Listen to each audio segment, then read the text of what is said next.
to everyone joining us for episode 9 of Measure of Marketing, all about marketing measurement. Yes, metrics, which Hayley's really excited about today. Oh, more excitement than last episode's mention of it. Yeah, it's I mean, I am excited because I think measurement can really drive and determine what you do better in your marketing activities. Yeah. But equally, and I know why you said why I'm looking forward to it, why I'm excited, is sarcastically referencing the fact that you can get bogged down in marketing metrics and for no reason. Yeah, you absolutely can. And so I never used to be like a metrics person, and I think my clients will probably say that I am quite heavily now. But when I started in this space, as in like self-employment, I had this realization that like all of the times in my corporate roles, I was asked to do a monthly report, and we would literally be crying at our desks. And I'd be like, this is why. Like, this is the reason why. Because now I know it all. From 14 years of writing a monthly report, I can literally just spiel it off for a podcast.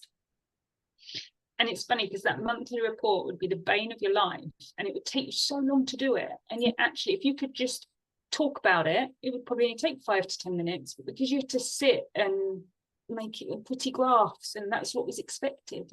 And and it would get sent off, and then you'd never hear anything about it. But this time, we're able to look at the metrics, do it kind of quickly, make changes.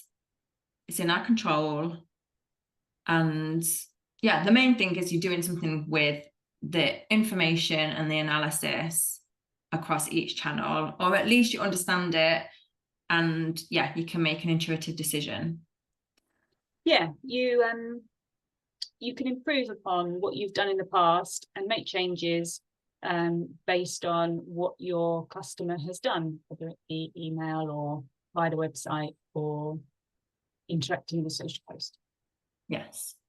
So let's start with website, because I'm obsessed with mine at the minute. Go. I had mine redesigned. When was it? Was it this year or last year? I can't remember, but Beth Rawlins did it. We've had her on the podcast before. And now I am all set up on Google Analytics and look at it every day. Okay. I like to see which page is visited the most on my website. So I think that's important, right?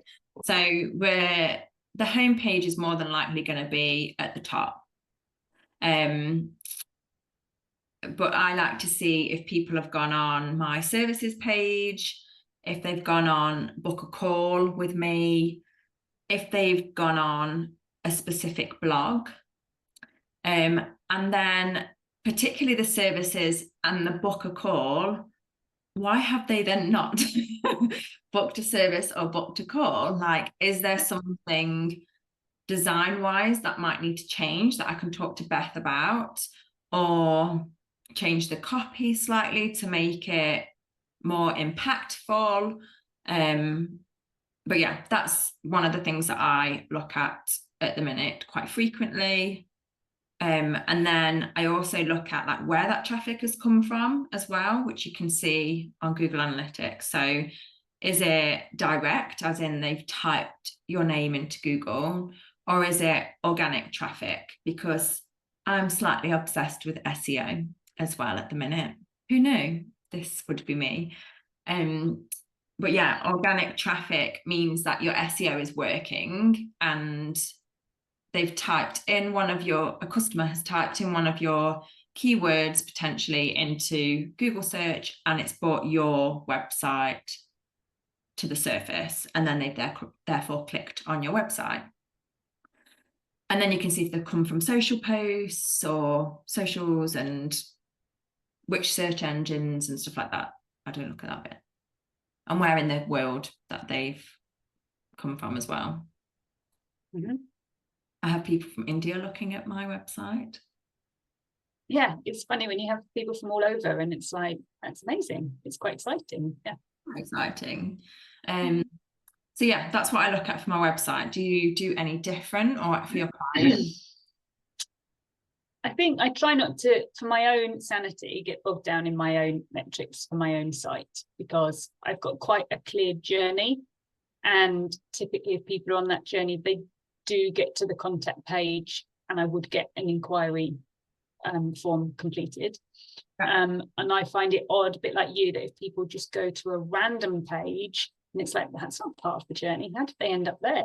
You know, if that's where they've landed on my client page or my services, I think, oh, where's that from?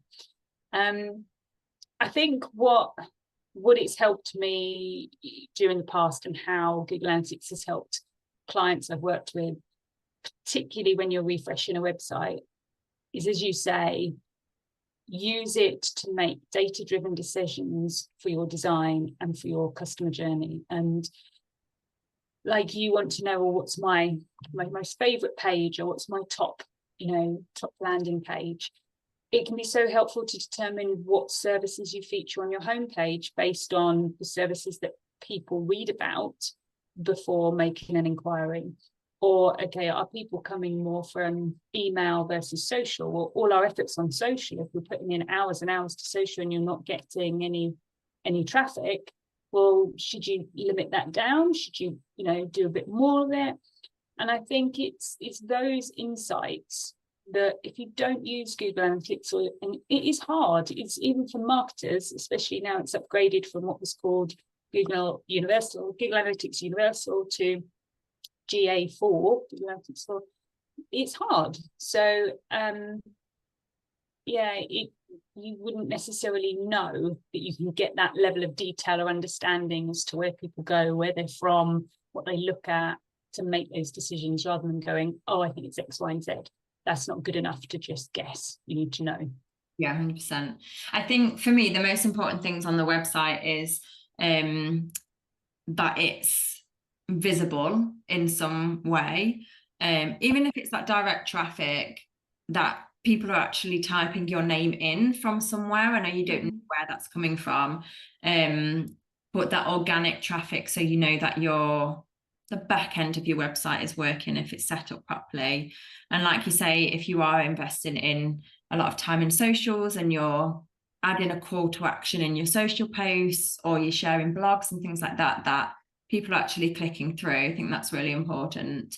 You can go into so much more detail on, I haven't on GA4 yet because I've only just really set mine up, but previously you could go into, obviously, like gender, age, if they're looking on a laptop versus mobile, which is important for the design of your website, making sure that it's mobile responsive if a lot of people are looking on mobile. And you also used to be able to, and I really like this, it was quite geeky, but you could see almost like a pathway that people had gone from home page most of the time onto which page next and which page next, and behavior flow. Yeah, that's it, like a bit of a spider web, didn't it? And that's always interesting as well, like if to then determine, again, content across your website, you typically think they'll go to homepage and then to services or book a call, but they might dip somewhere else if piece of content or a content block on your homepage swipes them away in some ways. Yeah, I think it's so important, because that behavior flow shows where they drop off.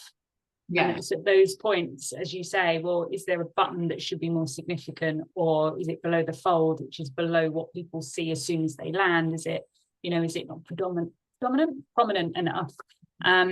So yeah, I think you can get lost in behavior flow, and it's so beautifully sort of like the graphics of it, even though it was just two colors, Yeah. It was like waterfalls. You're like, oh, and then it went here, and then it went here. And then, Yeah. But I think it's also about not making too many changes, because just deciding what your goal is, and making it quite specific, not like, oh, I want so many people to buy one of my services, but like which one, like which service, and like over a length of time as well, like just change one aspect to help with that goal. Don't change lots of things on a website at once, because you'll never know what's working, yeah, which one is influencing another. They say even like just changing the color of a button can make a big difference. So like if you're going to do that, just do that and don't do anything else. So yeah, Beth, she does monthly strategy calls with me, but she will only change one big thing, like twice a year, like halfway through the year. So I would always start looking at website with a client, because that's mostly the most expensive thing that people pay for, and your shop front and where you want to get to will land on, so that they'll book your time. Socials is obviously a huge one. I think the whole vanity metrics drives me insane, but I look at that less now. Like I don't like look at likes, like it doesn't bother me as much anymore. Like obsessed impressions and reach, though. I mean, there's all these buzzwords in, reach of how far your post has got in other people's feeds, impressions, how many times it's been seen in a feed, and there's obviously more detail in what that encompasses. Engagement rates, a click-through rate within social as well. And it can get obsessive over because you get that dopamine hit when someone likes or engages or whatever else. So when you don't get it and you think, well, that post didn't work, you then go, well, why didn't it work? And you almost kind of get a little bit too hit up about it, and you dive into it and everything else. But I think it's worth coming back to vanity metrics and what your social posts are trying to do. And yes, you can sell on social media. Yes, you can drive conversations that then lead to inquiries and opportunities, but it's all about engagement. And you're trying to demonstrate your worth, what you know, create that conversation and build trust and build a relationship with people. And I think people can get so bogged down, even you with likes and me, when actually they are vanity metrics. It doesn't matter too much, and yet it can determine what you do next to try something else. But there are so many variables based on the time of day you post, whether you post with a link, whether you post with an image, whether it's a video, whether you're putting an external URL in, or pointing people to your profile or using a story. And it's just it can get overwhelming to try and figure it out for a client. 100%. And I think overall, just when you was talking then, I was like, do you know what it's all it's about is that visibility, like that consistency, that sharing, talking. If you don't do that, no one will know anyway. So just continue to do it and continue to talk about your business and your services, and the services that you like performing the best if you have that choice.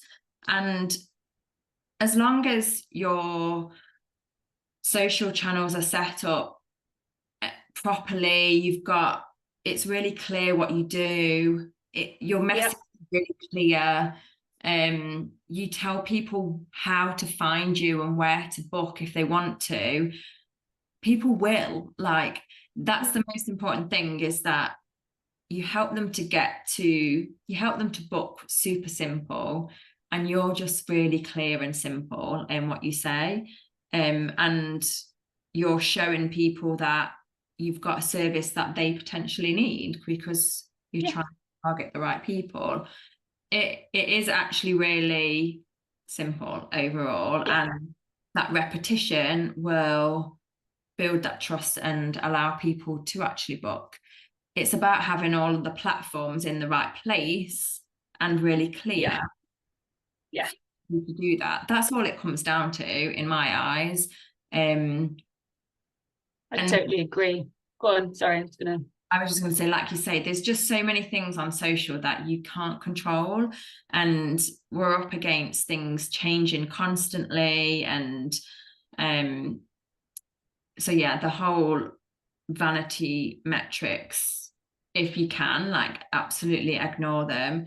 I'd look at impressions and I'd look at the reach, particularly on like LinkedIn, and I look on Instagram as well, because you want to see if the platform is kind of supporting you in a way and pushing your content out, and can you make a few changes to get the algorithm on your side a little bit. But it's impossible to work it out. You will never know. So don't overthink it. Just be as like natural, be yourself in your content, and that's the best that you can do sometimes, right?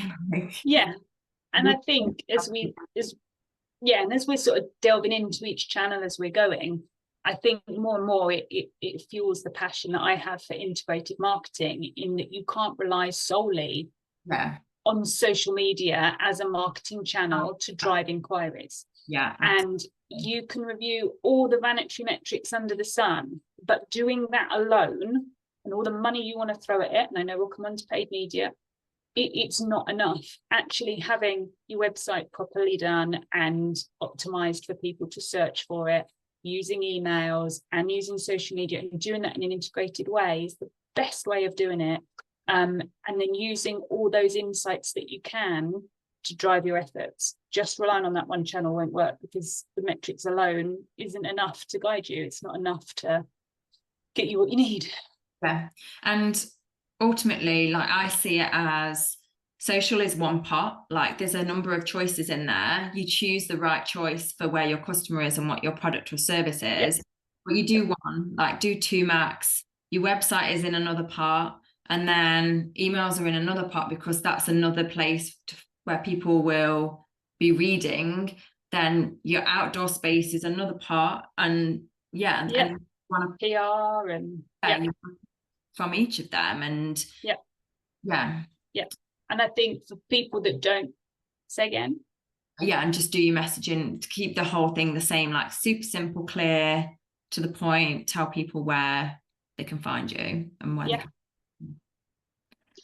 I was going to say that for people that don't know the terms, us talking about PR, paid media, content, social media, email, that's what we as marketers refer to as the marketing mix. That mix of channels and those mix of formats to be able to roll your marketing out. Yeah, good point. So email, I like email marketing. I used to do it years ago in corporate roles, and now I do it quite a lot for clients. So I guess from an email perspective, you might be sharing on social media that you've got a newsletter. There might be something in your LinkedIn bio for people to click on. You might have something on your website for people to sign up to your newsletter. And the reason why email is really good is because it feels like it's much more personal. You're in someone's inbox. If they've signed up and given you their personal details in some format, they are interested to some level. Maybe not deeply interested to buy, but you have a bigger opportunity to get their time, their eyes, their attention through their inbox, because emails are a personal thing to most people. Yeah, and I think that's gold dust. I always refer to client advocacy as gold dust, but equally, someone that signs up and subscribes to hear from you direct into their inbox, should be treated exclusively. So before you put anything on social media, aim to put it out on email marketing. However, my caveat with that is, as long as you have got the right organic list behind it, you've got the right people that you're emailing to, otherwise it doesn't really work as a strategy. But yeah, these people want to hear more from you, and they want you to invade their space with it. It's not based on them going to your site or seeing them in their social feed, seeing you in their social feed. So email, I think, can often be forgotten about in the hype of the shiny social media platforms. Yeah. So what do you look at metrics wise on emails? So two main ones for me are open rate and click-through rate, which is slightly different to click rate. So open rate for me is looking at how many people have opened the email based on how many people it actually got delivered to. So sometimes an email can soft bounce, which means it could be caught in a spam filter, or it could be caught in a queue, whereas a hard bounce is when it gets maybe their account's been closed or something like that. So for me, the open rate tells me what they're interested in reading about. And if that subject line is what's determining them to open it or not, it's got to be bang on for them to go, yeah, I want to read more. In their time, in the space that they've got, yes, I want to read more about this. Yeah. So testing that, I think, is really important. And there's so many different ways you can do that within the email platforms, which maybe it's another episode topic to bring up.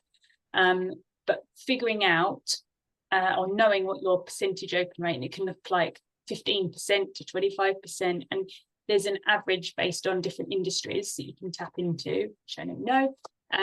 But that to me is the first key metric. Okay, what are people interested in, and how can I improve upon this or test it for the next email? And then the other one I look at is click-through rate. So out of all the people that got the email delivered to them and that opened, out of all those that opened, who actually clicked and what did they click on? And sometimes finding out what they clicked on can be so beneficial from a sales perspective, because you can then pass that over to sales or business development and go, okay, I can see that this person has clicked on this blog post and they clicked on that YouTube video. That's an area that they're interested in. You might want to, drop them an email and strike a conversation with them. So yeah, those two metrics alone, I think, can give you real insight into what your audience is wanting to know more about, and where their challenges are, whether your opportunities are of being able to have a conversation with them about the services that you offer. Yeah, 100%. And I guess there, from a subject line perspective, there might be a chance that they're opening because they just absolutely adore you, and then they're going to get some gold in there. So to bear that in mind. And also from a click through, it's a case of like testing the content. Sometimes I've seen far too many what they call buttons to click on in email, just one or two, or like keeping the content the same the whole way through, like not giving them too many things to click on.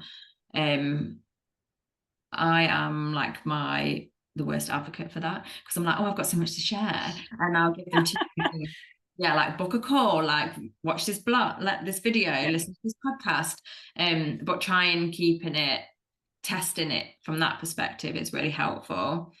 Don't give them too many things to do. Keep it really streamlined. I think email. Yeah.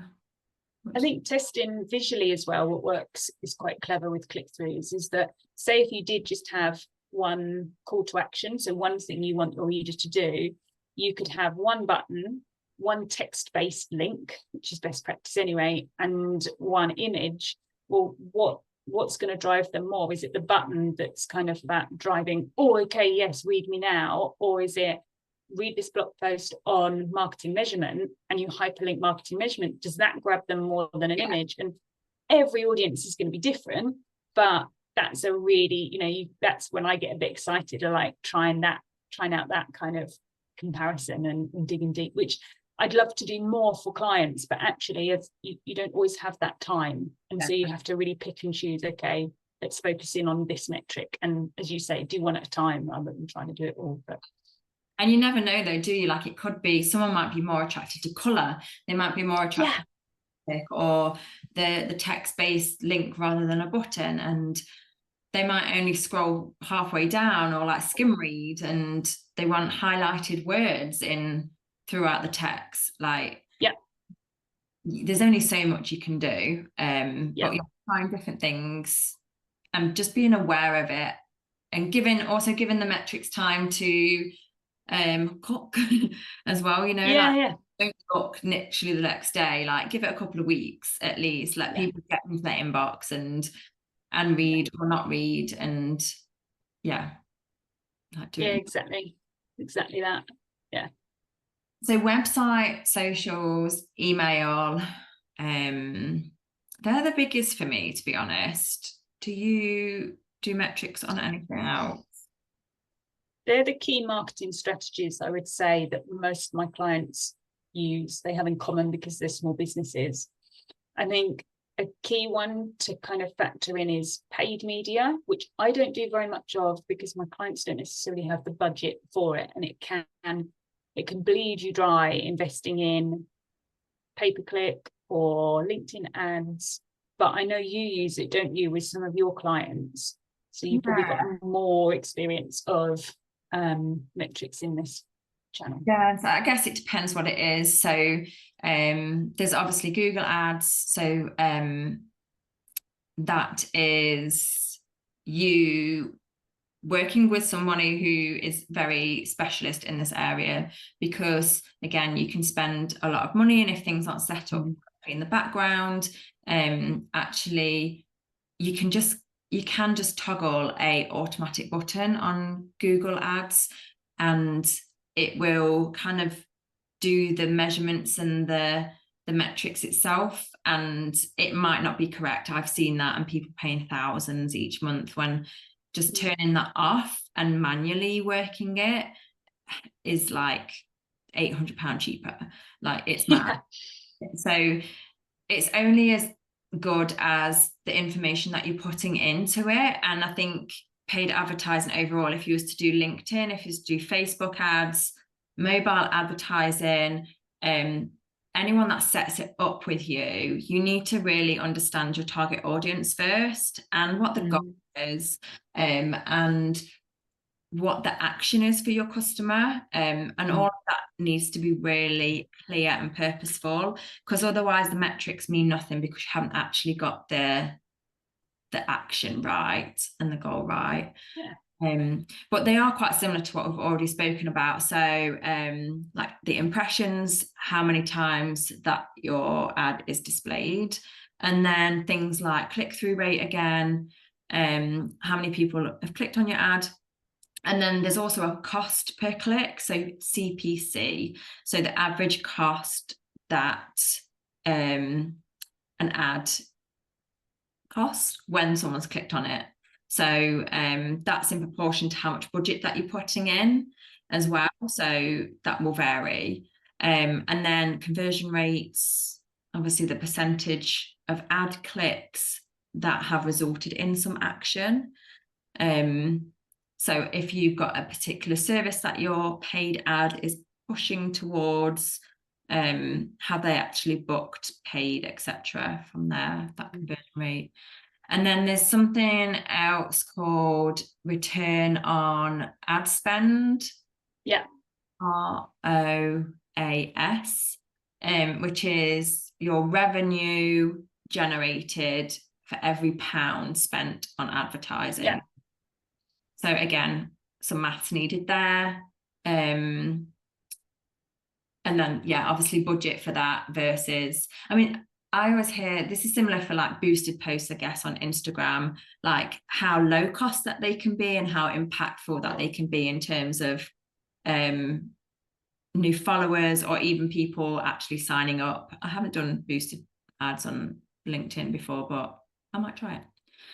And then ad engagement, so just interactions, so that's your whole like shares, comments stuff. Kind of monetary metrics. But yeah, I think the most important thing for paid is that return on ad spend, like, and the conversion rate, cost per click, to be honest.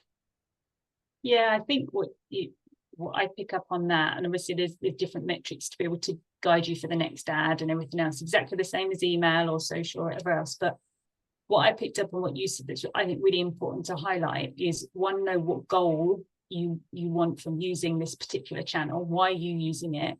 Yeah. But equally, I think it can go wrong for a lot of clients. And sometimes when I speak to them, they go, oh, we've tried that and it was useless, didn't work for us. And actually, paid ads are really good for something that's launching, something that's new, that you're trying to get in front of an audience.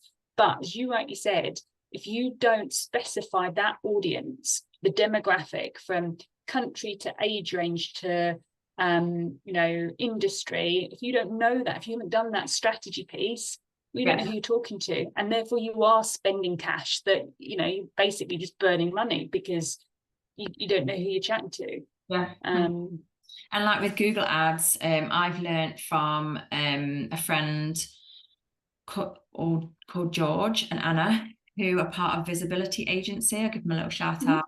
That actually the structure of your website and the your URL titles, the titles of your pages, and just how your website is actually like the spider web behind what page comes off what, sales pages and things like that. If that isn't right, if it's very complex or messy, or you're not using the right keywords in the right places, Google Ads won't work anyway.